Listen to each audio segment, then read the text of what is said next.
the whole thing wobbin', wobbin', wobbin'. When I come around, got the whole thing wobbin'. What's going on, guys? It's Zirksee today with another Madden Ultimate Team video, and today we're continuing on with the Madden 23 predictions before we hopefully actually get some news regarding Madden 23 Ultimate Team very soon. And today we're going to be going over my team captain predictions. Now, I do want to give a shout out to Joseph Reinhardt for being a part of the Nota Gang. If you guys want a chance to be shout out in the next video, drop a like in the vid, make sure you guys are subbed to the channel, turn the notification bell on, and comment down below, Nota Gang. And also, guys, if you want to check out Underdog Fantasy, you can use code ZERK to match first deposit up to $200. Follow me over on Twitter for my picks. And if you guys want to get in on the season-long private NFL fantasy drafts I've been running, follow me over on Twitter as well for those. And I am giving away 5 all Madden editions of Madden 23. That link will be at the top of the comment section. Now, before I go over my personal predictions for the players, I want to go over the past 3 years of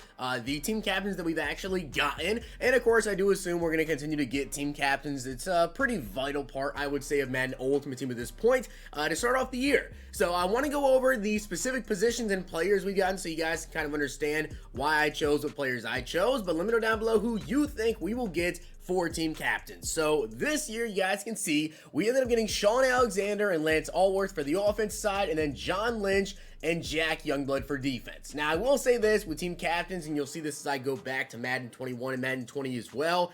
The player selections, you're not really going to get someone like Randy Moss or Calvin Johnson.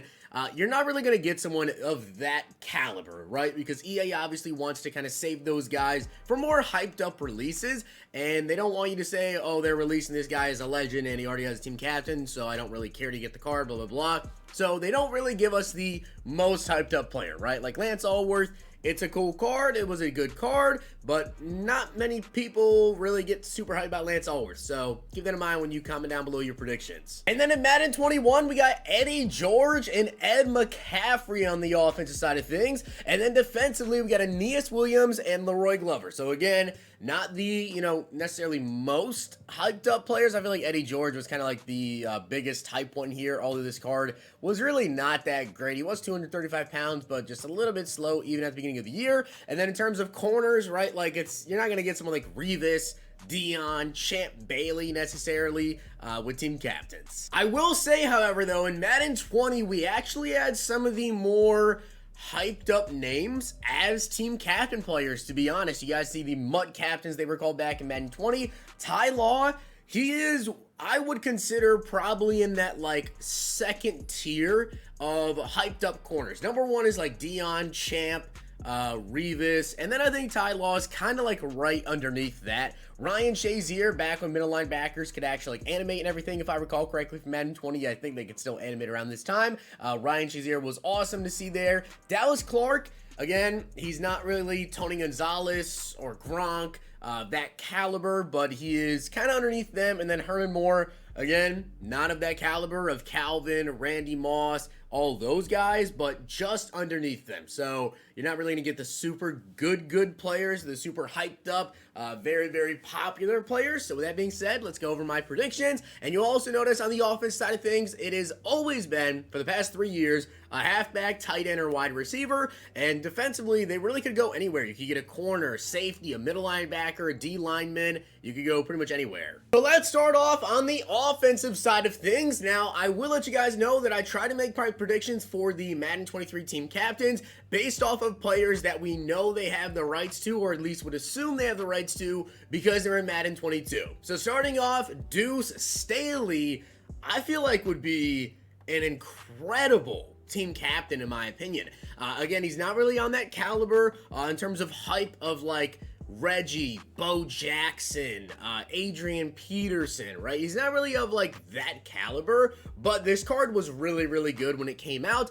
He's a great receiving back, and the last running back that we actually had was Shaun Alexander and Eddie George. So we had 2 power backs back-to-back years that you could potentially pick as a team captain. So I think it would be kind of cool to see them switch it up and go with more of a receiving back, kind of more on the elusive side of things. things. The only thing that might be holding back Deuce Staley from being a team captain is the Barry Sanders, but Barry's more of like, you know, a big elusive back, just a all-around elusive back type of style of player, whereas Deuce Staley, you guys can see based on his 90 overall team diamond, you know, he had juke move, couldn't really spin too well, and then his trucking was decent, break tackle was decent, but just a great receiving back. So I think this would be a great pick. Now, when looking at the wide receivers, you can't really pick someone, like I said, like Calvin or Randy of that caliber, and I was trying to look at all the wide receivers that we actually had this year, and originally I was going to say Andre Johnson. I felt like Andre Johnson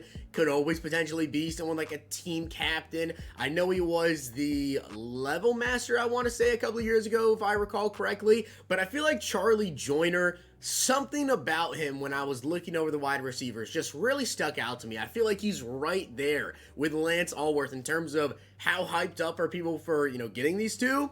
Not really all that crazy. So Charlie Joyner, I think, just makes a lot of sense to me. He just looks like a very, very balanced wide receiver. He's a slot guy, of course, and this was his 90 overall team diamond. He's 5'11", at 91 speed. Route running was, you know, pretty solid. 90 medium, 91 deep route running. Pretty good after the catch as well with the 91 spin, 90 juke. Just kind of a decent receiver. Now, tight end wise, they kind of make it a little bit more difficult to find out exactly what they're going to do, but I did want to give a halfback, wide receiver, and tight end for the predictions, just in case, whichever way they want to go with it this year, whatever pairing they want to do. But Frank Wycheck, I think, would make sense for a team captain. Now, I'm not saying it would be a great card, but I will say this. A lot of people actually really like Frank Wycheck's cards this year. Personally, he's just too slow for me, you know, being 82 speed. But this man can run block like crazy. 88 run block, 87 impact block, and a 90 overall card. So if he was a team captain, at least if you take him, you know, you're always going to have an elite run blocking tight end, and he also was 253 pounds. A huge tight end with a 91 trucking as well on this card. So maybe we'll get Frank Wycheck. Maybe we'll go with someone a little bit more hyped up at the tight end position, but I don't think this would be a terrible one to go with. I don't think many would pick him, but if you're someone that just really likes to run the football, well, you could go Frank Wycheck and get your amazing run blocking tight end. Now on to the defensive side of the ball, and I also have 3 predictions over here. Starting off with corner, I'm going with Everson Walls. The last corner that we got was Aeneas Williams, and I feel like Walls is probably about that level of hype, maybe even a little bit less, to be honest. I wish I could say someone like Darrelle Revis, because that would be insane, but they really want to keep that hype there. So I feel like Everson Walls would be kind of a sneaky good one. You know, he's 6'1". He's always pretty solid in the run game. 81 block shed, 82 hit power, 72 tackling on a 94 overall card. So he'd be pretty good in the run game. 6'1". Have some decent height out there. He's always pretty good in speed, coverage, all that. So I think Walls kind of fits the criteria pretty well. Now, it's safety based on who they had in Madden 22. I'm going to say Eric Weddle, but I will say this. If it could be anybody, I would say Eric Berry, but we just don't even know if they have his rights. He didn't have a card this year, but Eric Weddle was in Team Diamonds 2 in Madden 22, and he is only 5'11". Maybe wouldn't be the most popular selection on the defensive side of the ball, but if they're going to go with a safety, Weddle does make sense. He has the name value there, but not necessarily the hype of, you know, Sean Taylor, Brian Dawkins, you know, that caliber of safety there, but I think Weddle would be kind of cool. The final selection that I've made, I felt like they're probably going to go with D-line, and I think Mario Williams is a really good one, right? I think Mario Williams has some decent hype around his name. I remember a couple of years ago when he got like the Combine Warrior Master, him and CJ2K. That was really cool. Mario Williams, for Bills fans, I know it gets you very excited. This year we had Jack Youngblood. Maybe Jack Youngblood is a slightly more hyped up name, I guess, or maybe they're about the same caliber. Mario Williams, I felt like made pretty good sense. You know, he's always going to have pretty good speed on him, so I felt like that would, you know, make people a little bit more enticed to potentially select him for their team captain, and he's always going to be a good pass rusher. This card was very balanced, 94 finesse move, 94 block shed with that 89 speed. So with that being said, guys, hope you enjoyed the video, and if you did, make sure you guys drop a like in the video, and of course hit that sub button down below, and let me know who you think we potentially could get for team captains in Madden 23. Hope you guys enjoyed. See you guys next time.